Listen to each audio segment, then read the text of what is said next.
quão maravilhoso é, maior que todo Ele é.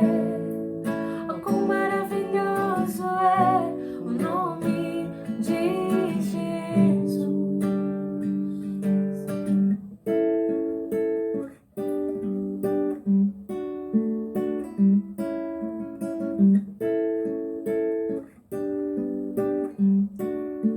A morte venceste, o véu tu rompeste, a tumba vazia agora está.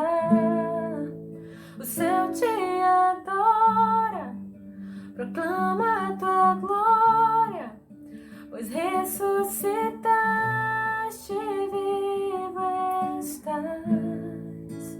És invencível, inigualável, hoje pra sempre reinarás. Teu é o reino, tu é a glória, e acima de todo nome estás. Poderoso esse nome é, poderoso esse nome é, o nome de Jesus, meu Rei. Poderoso esse nome é, mais forte que tudo é. Poderoso esse nome é, o nome de Jesus. Poderoso esse nome é, o nome de Jesus.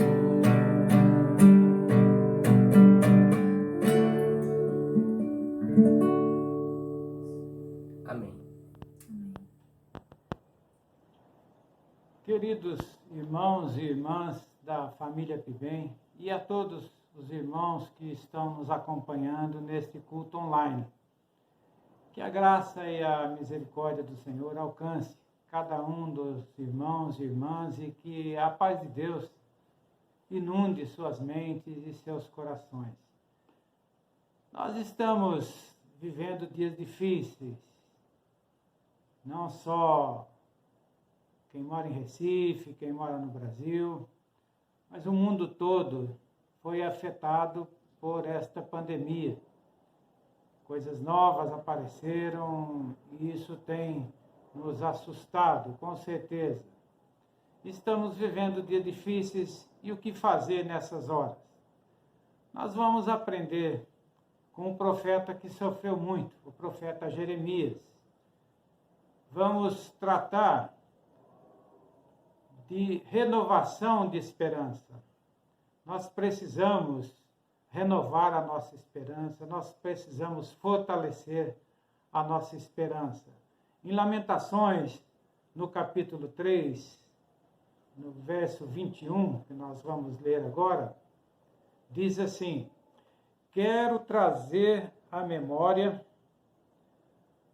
o que me pode dar esperança. Antes de nós entrarmos diretamente no assunto, eu gostaria de orar com os irmãos.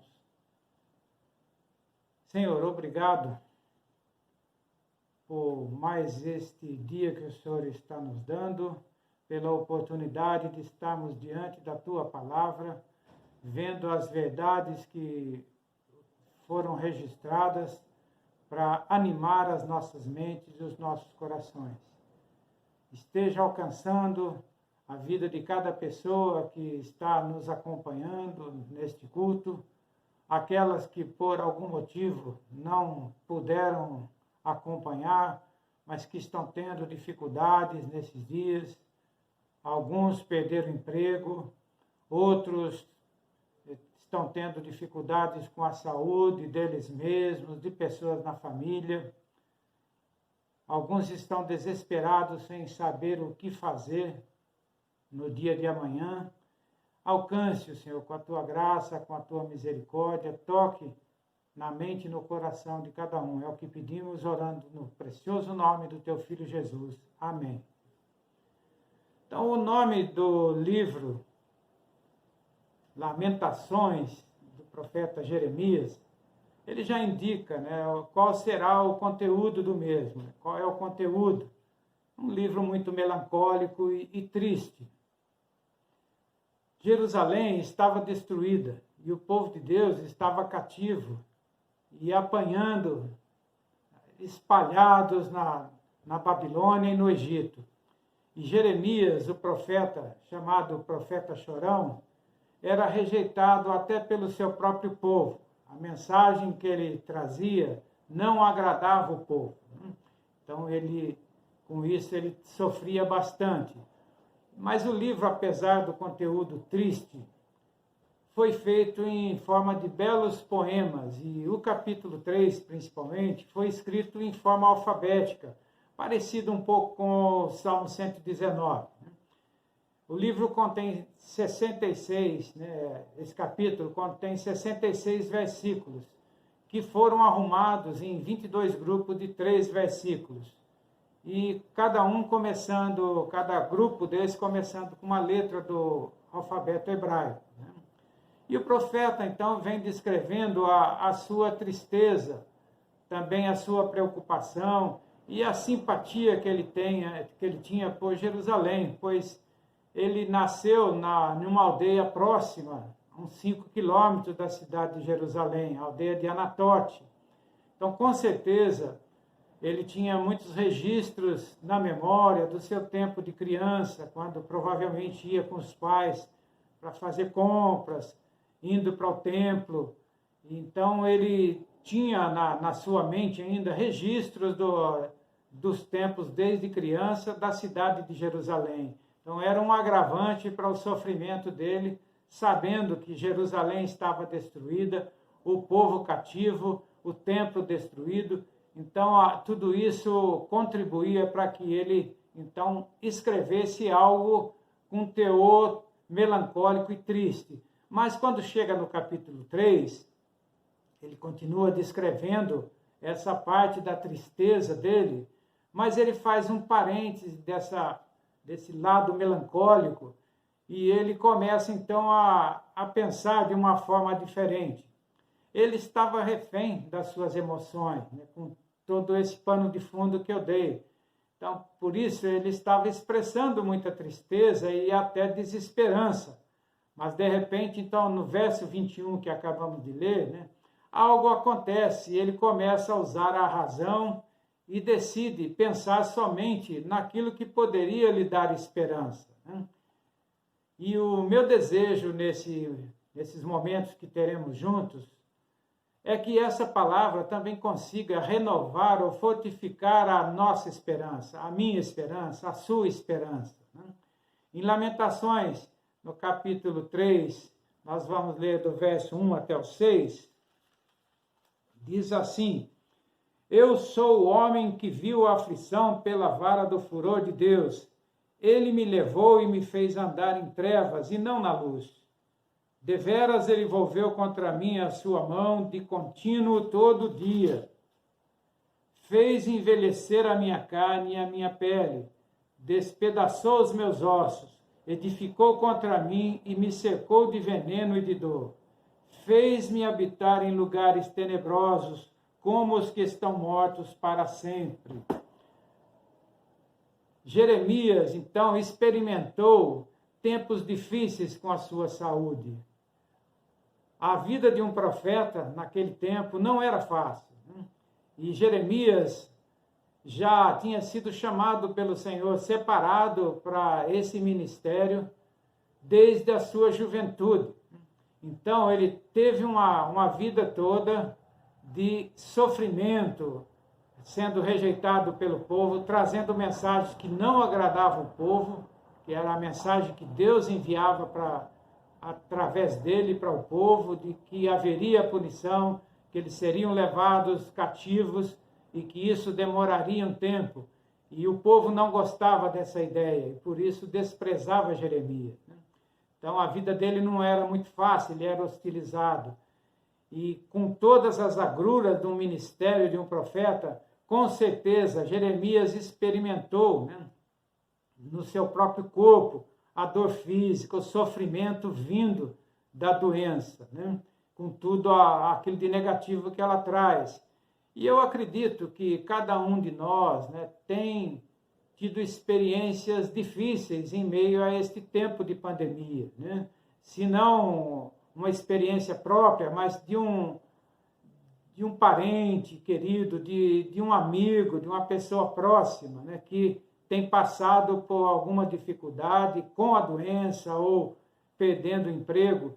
Então, hoje nós estamos vivendo uma situação que uma garganta irritada, um nariz escorrendo, qualquer coisa desse tipo, já nos deixa assustado, nos deixa apreensivo se estamos ou não doentes, se passaremos por aquilo que outras pessoas que conhecemos já têm passado, e ficamos assustados, né? Hoje as pessoas mal podem espirrar perto umas das outras, porque são quase colocadas para fora do ambiente, né? E a gente mesmo, se espirra, fica constrangido perto das pessoas, né? Então, esse é o ambiente que nós temos vivido nesses últimos meses, né? Uns mais, outros menos, mas o que está circulando no nosso meio são pessoas assustadas, pessoas traumatizadas com toda esta situação. Hoje, quando alguém recebe a notícia, né, de que está com um quadro de Covid-19, né, testou positivo, é quase como no passado, quando as pessoas recebiam uma confirmação de uma contaminação por AIDS, né, por HIV. Parece que o mundo desaba para algumas pessoas quando recebem a notícia, ou quando recebem a notícia de que um parente querido, né, eu e minha esposa experimentamos esta situação de termos um filho à distância e testando positivo para a Covid, e a gente sem poder fazer muita coisa além da oração, né? Então, a situação que estamos vivendo hoje, ela tem a tendência de nos levar ao desespero, nos levar à desesperança, né? Então, é uma situação difícil, mas nós não podemos ceder a isso. E eu vou ler um pequeno trecho de uma irmã missionária que nós temos acompanhado. Ela foi, por um tempo, minha secretária lá em Anápolis, mas é uma pessoa muito guerreira. Ela, desde os 17 anos, ela luta com lúpus. E luta com lúpus, e também tem experimentado, com isso ela tem seus órgãos internos muitas vezes sendo afetados pelo próprio lúpus. Ela perdeu os rins, passou por um transplante, e em meio a tudo isso ela fez o curso para ser missionária, chegou a trabalhar numa aldeia com o povo indígena, e depois estava trabalhando na sede lá em Anápolis como secretária, né? E eu vou ler um trecho de um pedido de oração dela da semana passada, que diz o seguinte: meus irmãos, como é do conhecimento de muitos, estou no tratamento de hemodiálise há 1 ano e 2 meses. Estava organizando os exames para entrar na lista de transplantes aqui na cidade de João Pessoa, mas não consegui entrar por causa de um processo infeccioso que tenho desde que tive sinusite fúngica na região da face em 2013. Será a 3ª tentativa para acabar com o problema, e desta vez usarão um neuronavegador para terem um pouco mais de precisão.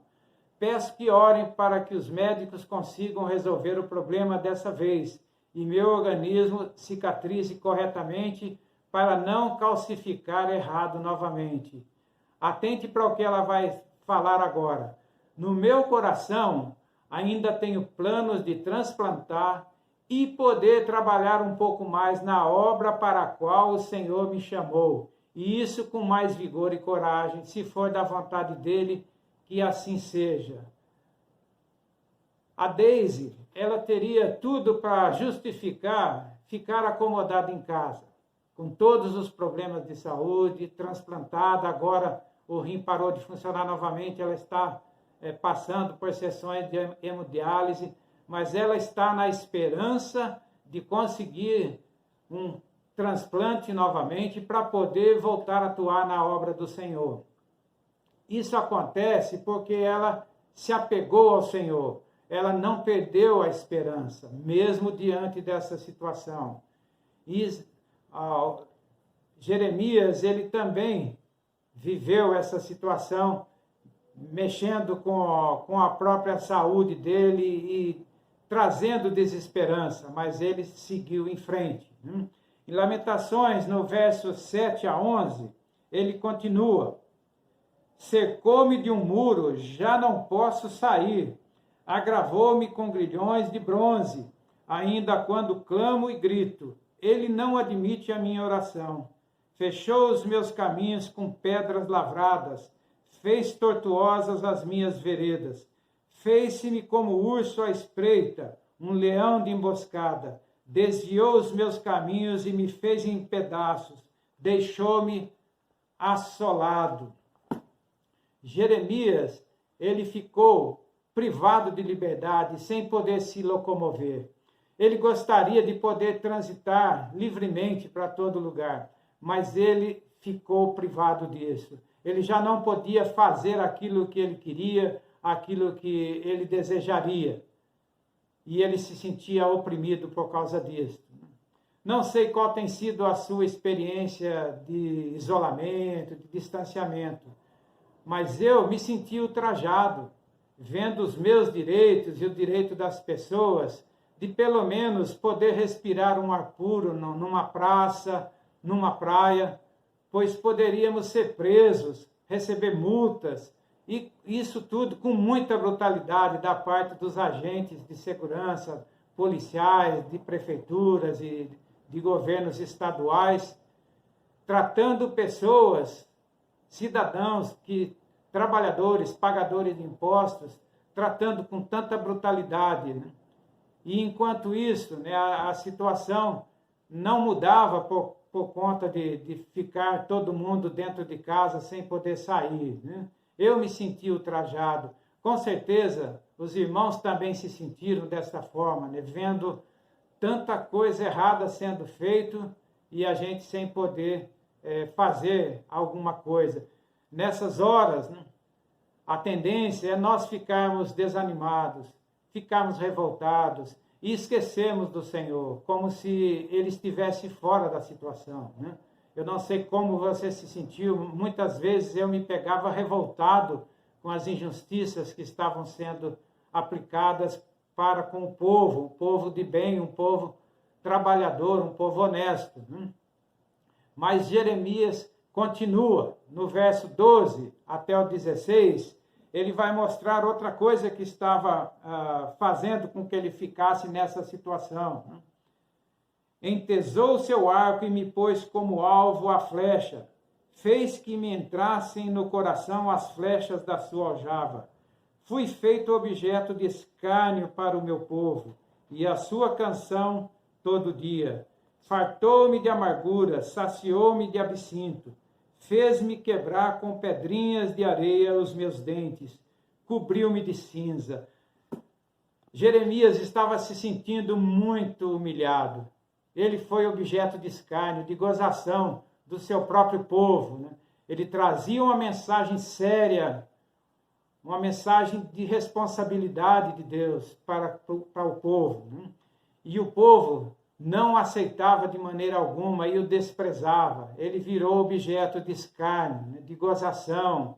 Ele se sentiu, com palavras bem populares, ele se sentiu um verdadeiro palhaço nas mãos da situação em que ele estava, né? E durante este tempo de pandemia, o brasileiro também foi feito de bobo, por exemplo, nas mãos da OMS, que cada hora falava e continua cada hora falando uma coisa diferente. O que é positivo hoje, amanhã torna-se negativo. Nós acompanhamos ministro da Saúde, governadores, prefeitos e a grande mídia, uma hora dizendo, né, antes do carnaval, por exemplo, fique em casa, não se preocupe, é só uma gripezinha.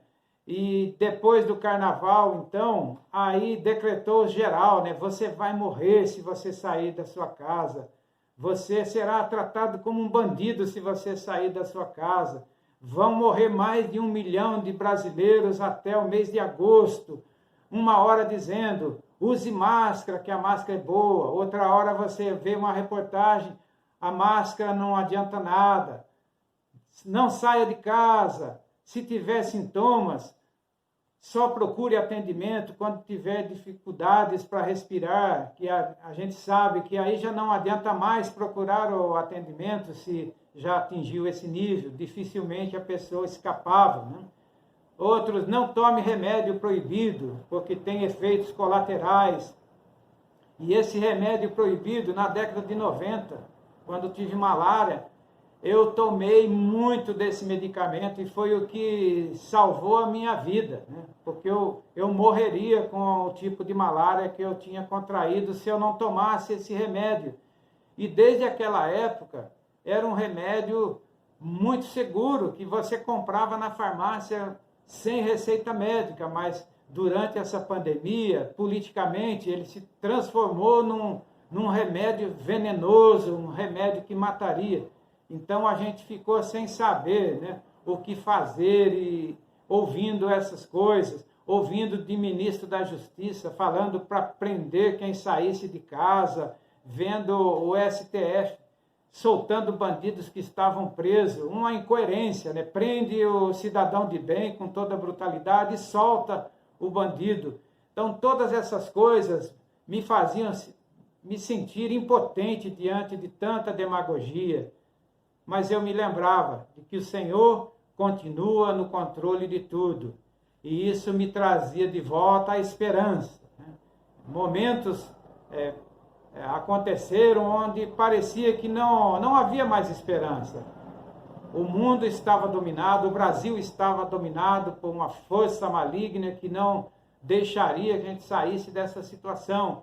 Mas como é bom a gente olhar para o Senhor, lembrar que o Senhor continua no controle, né? Ele não está alheio a toda a situação. No verso 17 até o 20, Jeremias continua: afastou a paz da minha alma, esqueci-me do bem. Então disse eu, já pereceu a minha glória, como também a minha esperança no Senhor. Lembra-te da minha aflição e do meu pranto, do absinto e do veneno. Minha alma continuamente os recorda e se abate dentro em mim. Jeremias, em toda essa situação, estava perdendo a paz e perdendo a esperança. Quanto mais coisas negativas aconteciam na vida dele, ele mais ia perdendo a paz e perdendo a esperança. E, para mim, né, o que essas pessoas que tiraram muito proveito durante a pandemia, o que principalmente queriam era tirar a nossa paz, tirar a nossa esperança. Principalmente a grande mídia trabalhou intensamente para fazer isso, né? Encher a nossa mente de coisas negativas, de coisas assustadoras, para a gente ficar apavorado, né? E tirar a nossa paz, tirar a nossa esperança. Mas que bom que mesmo assim, muita gente continuou com esperança, está tocando a vida, pessoas mesmo aquelas que perderam o emprego, passaram situações constrangedoras, situações difíceis, estão continuando, não perderam a esperança, não perderam a paz, né? E aí chega no verso 21 que nós já lemos: quero trazer à memória o que me pode dar esperança. Então, de repente, parece que Jeremias leu Filipenses, capítulo 4, verso 8, que diz: por fim, irmãos, quero lhes dizer só mais uma coisa: concentrem-se em tudo que é verdadeiro, tudo que é nobre, tudo que é correto, tudo que é puro, tudo que é amável, tudo que é admirável. Pensem no que é excelente e digno de louvor. Quando Jeremias lembrou dessa situação, né, de que ele deveria trazer à memória aquilo que lhe daria esperança, então as coisas começaram a mudar, né? Ele parou e pensou: o que é que pode me dar esperança? Então nós vamos ver, segundo o entendimento do profeta, né? A primeira coisa é que ele trouxe para a memória a misericórdia do Senhor. No verso 22 e a primeira parte do 23, diz assim: as misericórdias do Senhor são a causa de não sermos consumidos, porque as suas misericórdias não têm fim, renovam-se a cada manhã. Irmãos, as misericórdias do Senhor, elas são grandes, são enormes, elas são sempre maiores do que o tamanho da nossa necessidade. E as misericórdias do Senhor, elas duram para sempre, elas não têm fim. Então nós não temos que nos preocupar. E a misericórdia do Senhor, elas se renovam a cada manhã. Cada dia, quando abrimos os nossos olhos, é motivo de louvarmos o Senhor, porque a gente sabe que as misericórdias dele se renovaram mais uma vez a nosso favor. E Jeremias, então, ele traz isso para a memória dele. Ele decide ficar pensando na misericórdia do Senhor, naquilo que o Senhor já tinha tratado na vida dele, já tinha tratado na vida do povo de Israel, sempre com misericórdia, e as misericórdias se renovando a cada dia. Então Jeremias decidiu, daquele ponto para frente, ficar pensando nessas coisas, e não nas coisas negativas. E essa é uma decisão que a gente também deve tomar. Não ficar pensando nas coisas negativas que estão acontecendo à nossa volta, mas ficarmos atentos às misericórdias do Senhor. Tomarmos posse da misericórdia do Senhor, que a cada manhã se renovam a nosso favor.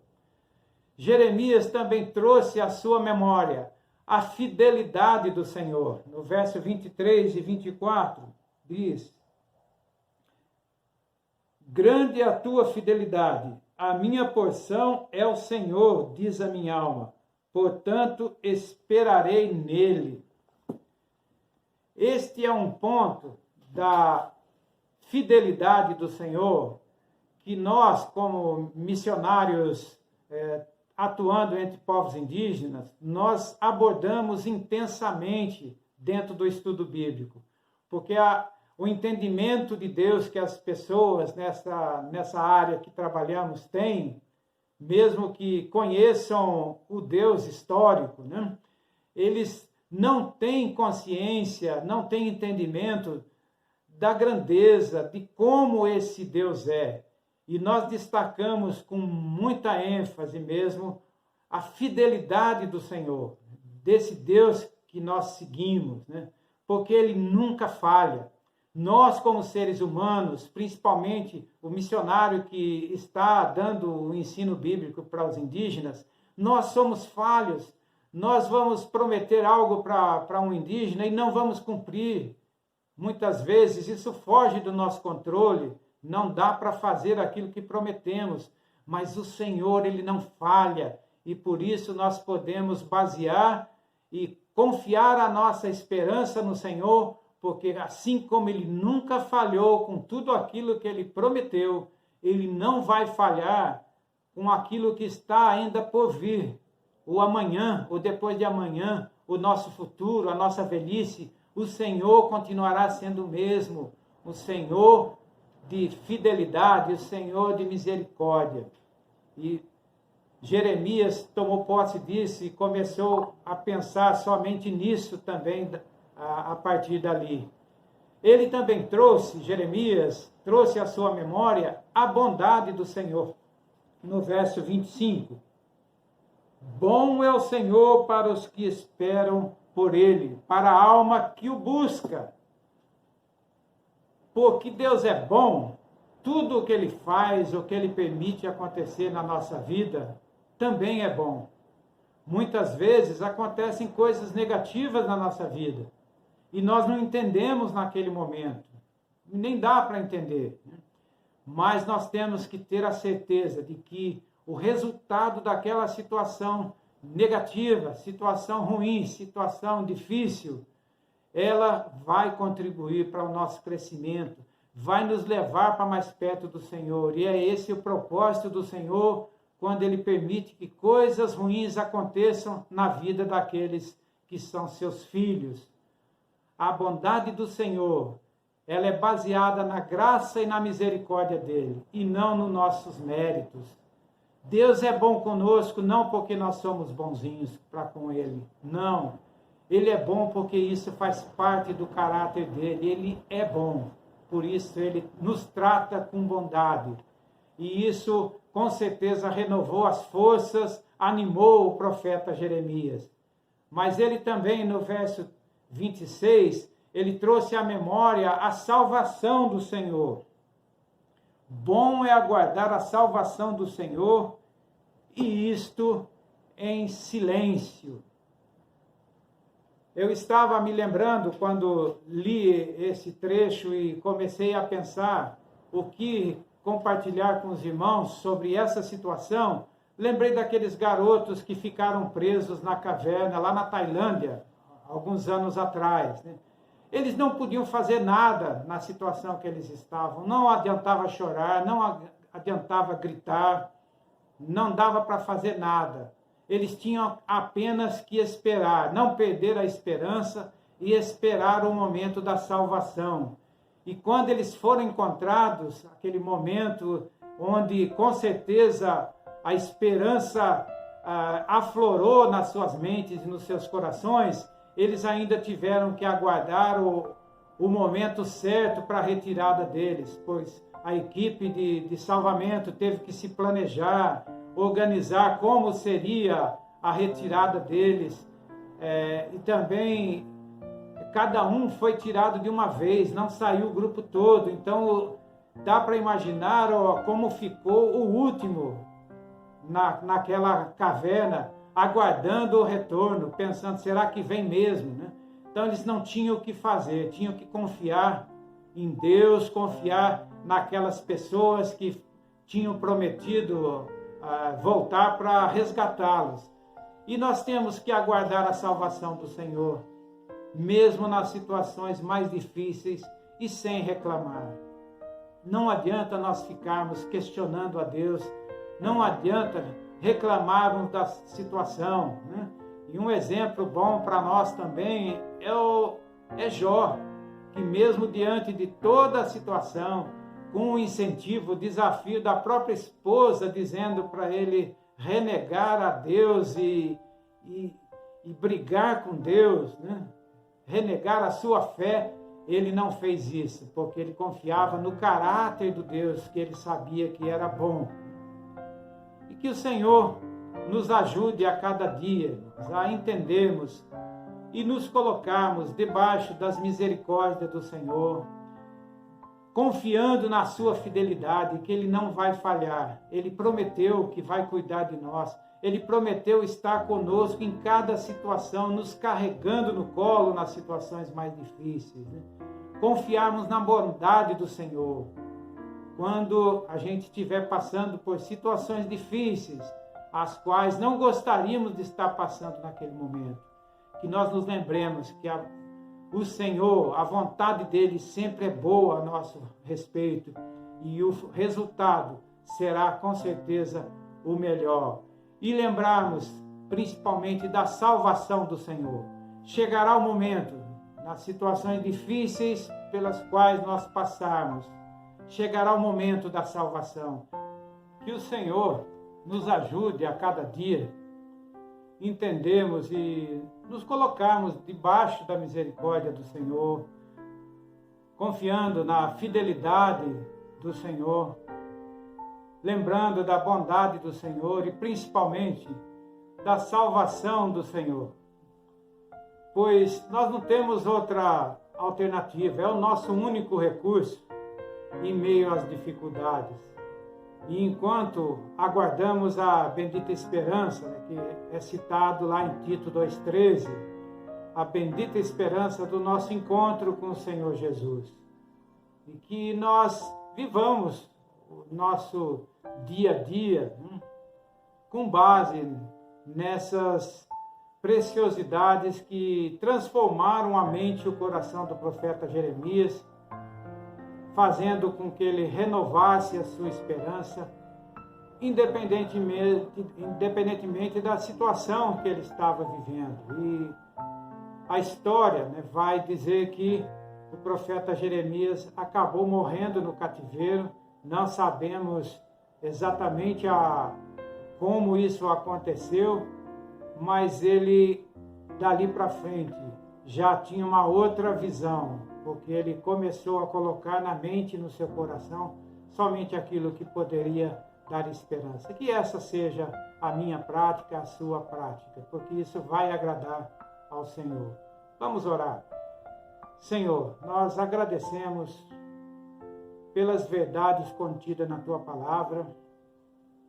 Agradecemos porque o Senhor usou Jeremias, o profeta chorão, o profeta que mostrou todo o seu lado humano para também nos animar naqueles momentos que nós cedemos às emoções, ficamos entristecidos, ficamos até mesmo apavorados e sem esperança.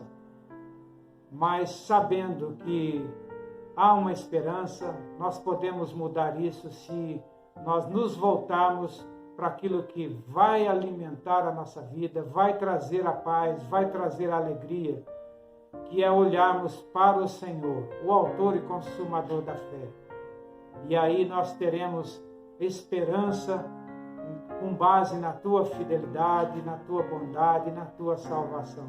Dê-nos a cada dia o privilégio de podermos testemunhar para aqueles que estão à nossa volta, que mesmo diante das maiores dificuldades, nós podemos louvar e adorar ao Senhor, porque confiamos que o Senhor está cuidando de nós em cada uma das situações, pois oramos no precioso nome do Teu Filho Jesus. Amém.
momento, apenas um som em meu coração.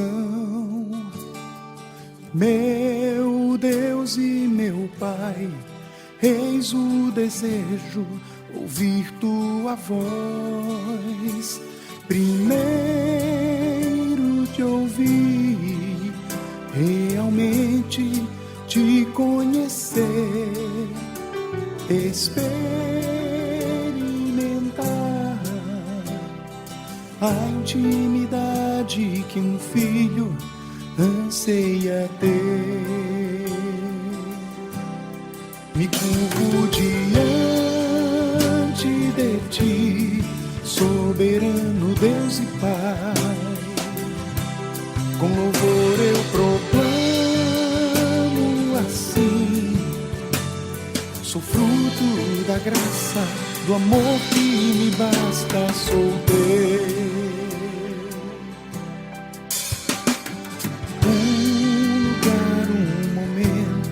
Apenas um som em meu coração. Meu Deus e meu Pai, eis o anseio, ouvir tua voz. Primeiro te ouvir, realmente te conhecer,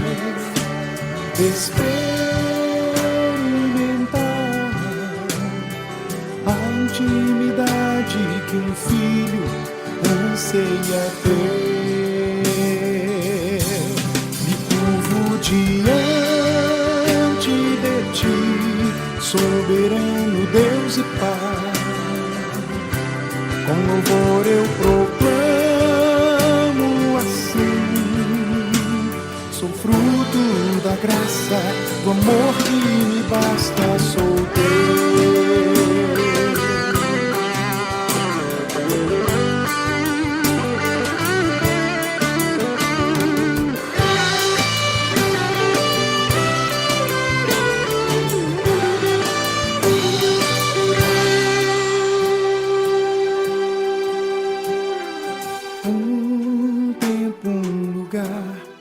Belo momento, nova canção, som que vem do céu, trovão ou silêncio, adoração.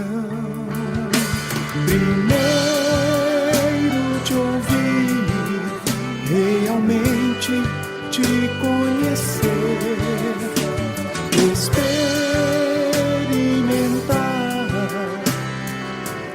intimidade que um filho anseia ter. Me curvo diante de ti, soberano Deus e Pai. Com louvor eu proclamo assim: sou fruto da graça, do amor que me basta, sou teu.